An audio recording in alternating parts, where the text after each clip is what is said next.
His name is synonymous with blues. His music made him one of the most iconic figures in his genre. He is cemented as a legend. And yet, very little is known about Robert Johnson. 29 songs, 2 verified photographs, and hundreds of unanswered questions. Johnson's life, his story, and his artistry is wrapped in mystery to this day, but his music resonates with millions. However, Johnson wasn't always a brilliant musician. In fact, he was considered to be relatively untalented, even up until his early 20s. Allegedly, he improved rapidly on the guitar. So much so that a legend was born that Johnson sold his soul to the devil so that he could become a master of the guitar. Johnson passed away under mysterious circumstances at 27 years old, giving birth to the infamous 27 Club and adding yet another question mark onto his already confusing story.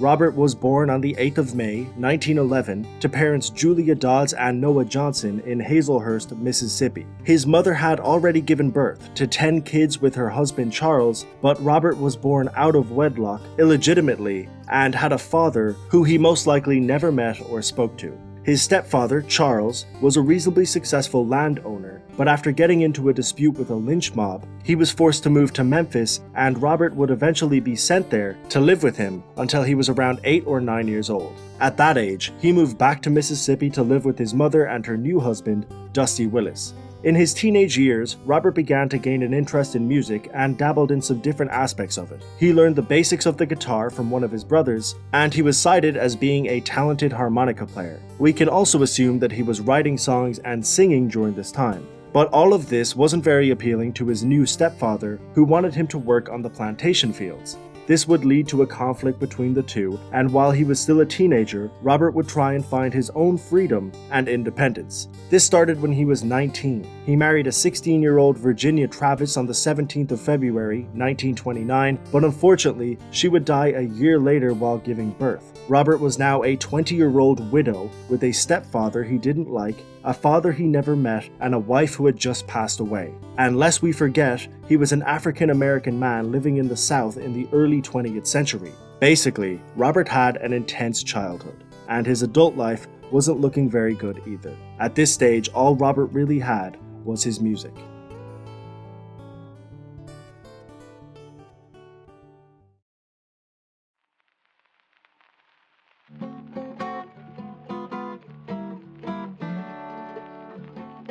It was around this time that legendary blues icon Son House moved to a town that was near where Robert lived. All of a sudden, a lost and impressionable Robert Johnson was listening to one of the greatest blues artists of his generation perform live every week at the local juke joint. At this point, Robert had some musical ability, but it was mainly at the previously mentioned harmonica, so he wasn't considered talented enough to perform at these establishments, but during the breaks, Johnson would ask if he could play their guitars. In one of the most famous interviews ever given about Robert Johnson, Son House states that he was terrible and that he was often asked to stop playing. He'd follow me and Willie around on Saturday night, Willie Brown. And every time we stopped for rest and sit there, they'll get out over in the corner or something and go out to catch air, get the guitar and be trying to play it and be just noising the people, And the folks would come out and say, why don't some of y'all go in there and make that boy get that thing down, he's running us crazy. Johnson may have been in the correct environment to observe the music he wanted to play, but because of his lack of resources and the ridicule he was subjected to when he attempted to perform, he was in the wrong environment to learn. This may have been the reason he left. He did remarry in 1931, but that didn't stop him from traveling around the South for about a year. This is a confusing space of time that is responsible for many of the myths revolving around Johnson. Some people speculated that he left to try and find his biological father, while others believed that he was exclusively focusing on improving his craft. But the other theory, and strangely the most popular one, is that Robert Johnson made a deal with the devil.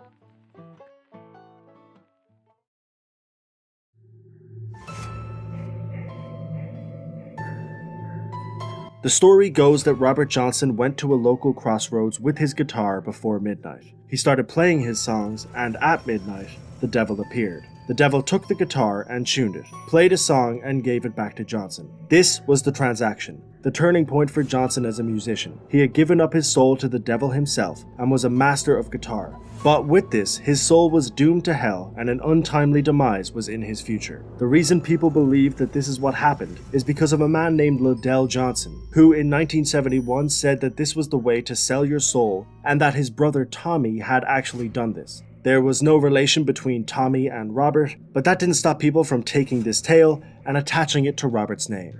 At least that's how the story goes. It's obviously a far-fetched tale, but it shows us how impressive and quick Johnson's improvement must have been. The only way the public were able to justify his talents was with a story that was this insane, which in itself tells us why Robert Johnson was so good. One thing is almost certain. Between the years of 1930 and 1932, something happened that made Johnson go from being considered embarrassingly bad to one of the greatest guitarists of all time. When he finally returned to play for Son House, nobody was telling him to stop. He was so good, when he finished, all our mouths were standing open.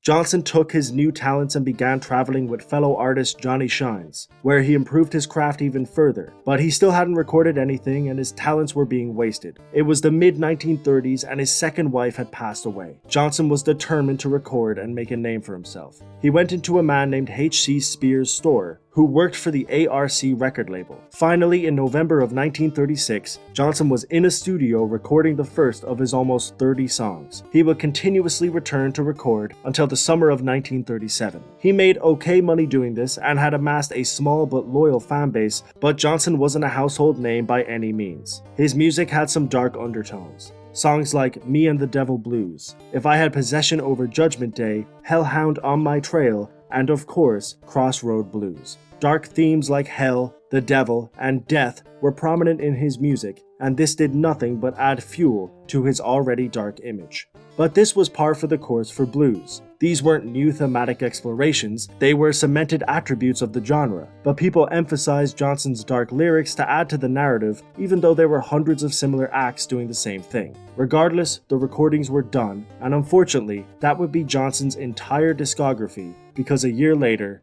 he would die.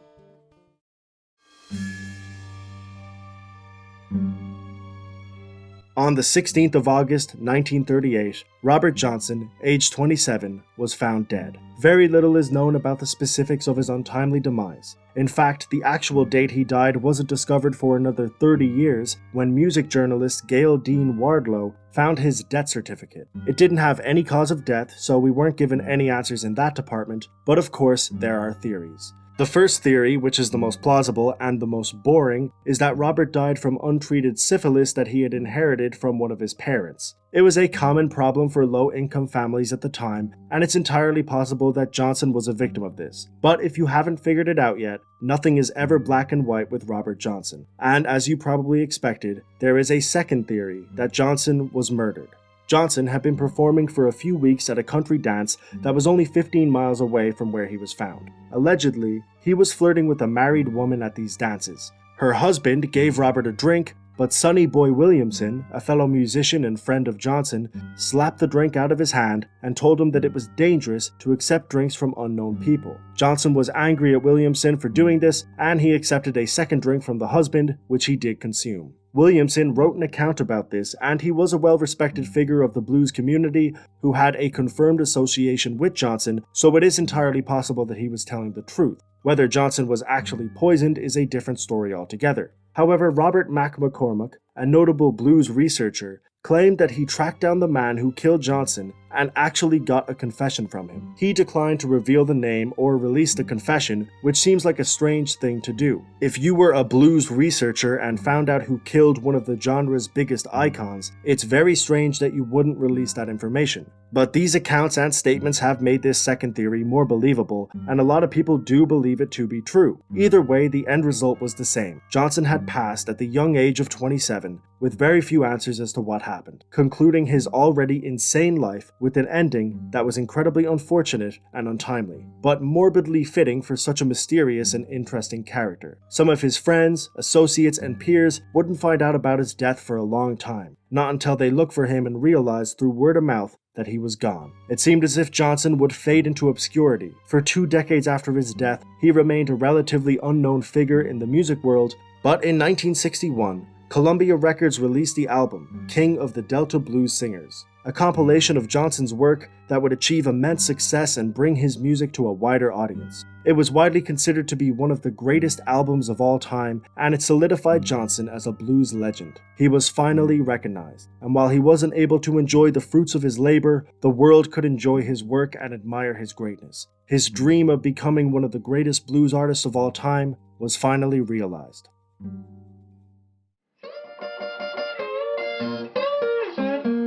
Robert Johnson probably didn't sell his soul to the devil, but he did give his soul to blues. It could be argued that what Johnson managed to do in his short life was one of the greatest feats ever achieved by a musician. His short discography changed blues forever and influenced hundreds of notable musicians and continues to do so to this day. He won a Grammy in 1990 for Best Historical Album. His song Crossroad Blues was inducted into the Grammy Hall of Fame 8 years later, and he was inducted into the Rock and Roll Hall of Fame in 1986. He has been cited as an influence to artists like Mick Jagger, Fleetwood Mac, Bob Dylan, and Eric Clapton.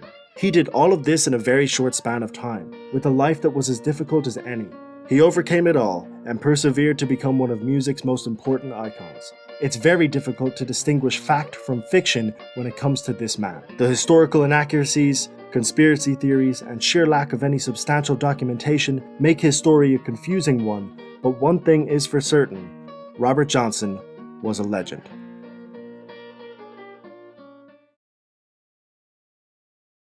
And that was it for the first episode of Morbid Musicians. I hope you enjoyed it.